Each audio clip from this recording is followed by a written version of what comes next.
AASലും FESലും ഉള്ള ഒരു കമ്പോണൻ്റാണ് ഫ്ലെയിംസ് എന്നുള്ളത്. നിങ്ങളുടെ സിലബസിൽ പറയുന്ന ഒരു ടോപ്പിക്കാണ് സ്ട്രക്ചർ ഓഫ് ഫ്ലെയിം. ഫ്ലെയിമിനൊരു സ്ട്രക്ചറുണ്ട്. ആ സ്ട്രക്ചർ എന്ന് പറയുമ്പോൾ നമ്മൾ സാധാരണ ഉപയോഗിക്കുന്ന ഫ്ലെയിംസ് പ്രീമിക്സ്ഡ് ഫ്ലെയിമാണ്. അപ്പോൾ ഫ്ലെയിമിൻ്റെ കമ്പോണൻസ് നമ്മൾ മുമ്പുള്ള ഇതിൽ പറഞ്ഞിട്ടുണ്ട്. ഫ്യൂവല്, ഓക്സിഡൈസർ, എയർ, അങ്ങനെയുള്ള കമ്പോണൻറ്റുകൾ ചേർന്നാണ് ഫ്ലെയിം രൂപപ്പെടുന്നത്. അപ്പോൾ ഫ്ലെയിമിൻ്റെ സ്ട്രക്ചർ എന്ന് പറയുമ്പോൾ ഫ്ലെയിമിനെ 4ആയിട്ടാണ് തിരിക്കുന്നത്, 4 ഏരിയാസ്. അതിൽ number 1 pre heating zone, number 2 primary reaction zone or inner zone, third one internal zone അല്ലെങ്കിൽ ഇന്റർകോണൽ സോൺ എന്നറിയപ്പെടും, fourth one secondary reaction zone. ഇങ്ങനെ 4 സെക്ഷൻസ് ആണ് ഫ്ലെയിമിന് നമ്മൾ പറയാറ്. അതിൻ്റെ ഫിഗർ നിങ്ങൾ ശ്രദ്ധിച്ചേ. അപ്പം ഇത് നമ്മുടെ ബർണറിൻ്റെ ആ ഒരു ഭാഗം, അതായത് നമ്മൾ സൊല്യൂഷൻ ഇൻസേർട്ട് ചെയ്ത് കൊടുക്കുന്ന ആ ഒരു ഭാഗം എന്നാണ് അവർ കാണിച്ചിരിക്കുന്നത്. ഇനി ഇതാണ് നമ്മളുടെ ഫ്ലെയിം. ഫ്ലെയിമിനെ 4 റീജിയനാക്കി തിരിക്കുന്നു. ഈ കാണുന്ന യെല്ലോ കളറിലുള്ളതാണ് പ്രീ ഹീറ്റിംഗ് സോണ്. ദെൻ അതിൻ്റെ മുകളിൽ കാണുന്ന ഈ പർപ്പിൾ കളറാണ് പ്രൈമറി റിയാക്ഷൻ സോൺ. ആ blue colour primary reaction zone.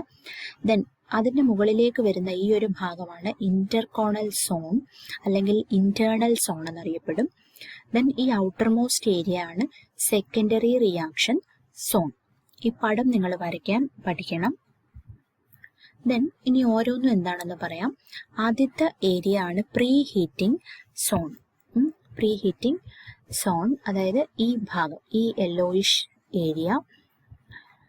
ഇതെന്ന് പറയുന്നത് നമ്മൾ ഇൻസേർട്ട് ചെയ്ത് കൊടുക്കുന്ന സൊല്യൂഷൻ കമ്പഷന് വിധേയമാകാൻ തുടങ്ങുന്ന ഒരു ഏരിയ. അതായത് പ്രൈമറി റിയാക്ഷൻ സോൺ എന്ന് ഹൈ ടെമ്പറേച്ചർ ഏരിയയോട് വളരെ ചേർന്ന് കിടക്കുന്ന ഒരു ഏരിയ ആണ് പ്രീ ഹീറ്റിംഗ് സോണ്. ഹിയർ നമ്മുടെ combustion mixture just starts to ignite. ആ ഒരു ഏരിയ ആണ് പ്രീ ഹീറ്റിംഗ് സോണ്. ദെൻ രണ്ടാമത്തെ സോണാണ് പ്രൈമറി റിയാക്ഷൻ സോണ് അല്ലെങ്കിൽ ഇന്നർ സോൺ. ഈ ഒരു സോണിന്റെ പ്രത്യേകത അതൊരു ബ്ലൂയിഷ് കളറിലാണ് നമ്മൾ കാണുന്നത്. ബ്ലൂ ഗ്രീൻ ലൈറ്റിലാണ് അത് അപ്പിയർ ചെയ്യുന്നത്. ശ്രദ്ധിച്ച്, ഈ ഏരിയ ബ്ലൂ ഗ്രീൻ ലൈറ്റിൽ ബ്ലൂ കളറിൽ കാണപ്പെടുന്ന ഏരിയ ആണ് പ്രൈമറി റിയാക്ഷൻ സോൺ. ഇതെന്ന് പറയുന്നത് ഹൈ ടെമ്പറേച്ചർ ഏരിയ ആണ്. നമ്മുടെ ഈ ഒരു ഫ്ലെയിമിൽ ഈ ഒരു ഭാഗത്താണ് ഏറ്റവും കൂടുതൽ ചൂട് കാണുന്നത്. ആ ഹൈ ടെമ്പറേച്ചർ ഏരിയ ആയതുകൊണ്ട് തന്നെ ഇവർ പറയുന്നത് ഈ പ്രൈമറി റിയാക്ഷൻ സോണിൽ അയോൺസും റാഡിക്കൽസും വളരെ കൂടുതലായിരിക്കും.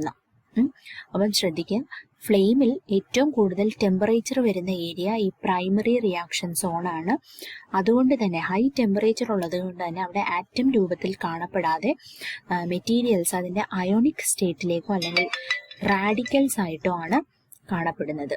അങ്ങനെ റാഡിക്കൽസ് ഒക്കെ ആയിട്ട് കാണപ്പെടുന്നതുകൊണ്ട് തന്നെ ഈ ഒരു ഏരിയയിൽ നമ്മളുടെ അറ്റോമിക് അബ്സോർപ്ഷൻ സ്പെക്ട്രോസ്കോപ്പിയിലും FESലും ആപ്ലിക്കേഷൻ കുറവാണ്.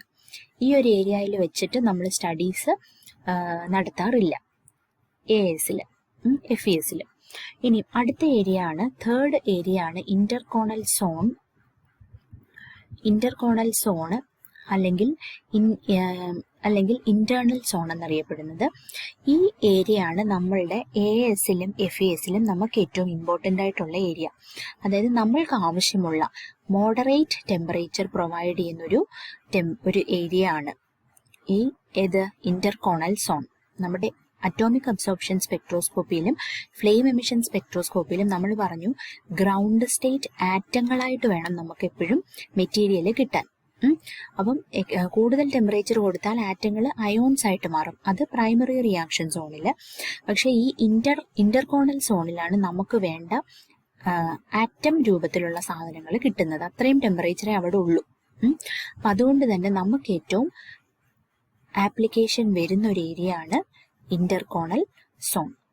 ദെൻ ഫോർത്ത് ഏരിയ ആണ് secondary reaction zone. Secondary reaction സോണിന്റെ ആപ്ലിക്കേഷൻ എന്ന് പറയുന്നത് അല്ലെങ്കിൽ അതിന്റെ ഇമ്പോർട്ടൻസ് എന്ന് പറയുന്നത് കമ്പഷൻ പ്രോഡക്ട്സ് നമ്മുടെ ഫ്ലെയിമിലേക്ക് നമ്മൾ കൊടുക്കുന്ന സാധനങ്ങൾ അതിൻ്റെ പ്രോസസ്സ് എല്ലാം കഴിഞ്ഞതിന് ശേഷം സറൗണ്ടിങ് എയറുമായിട്ട് കമ്പൈൻ ചെയ്ത് വെളിയിലേക്ക് പോകുന്ന ഒരു ഏരിയയാണ് സെക്കൻഡറി റിയാക്ഷൻ സോൺ.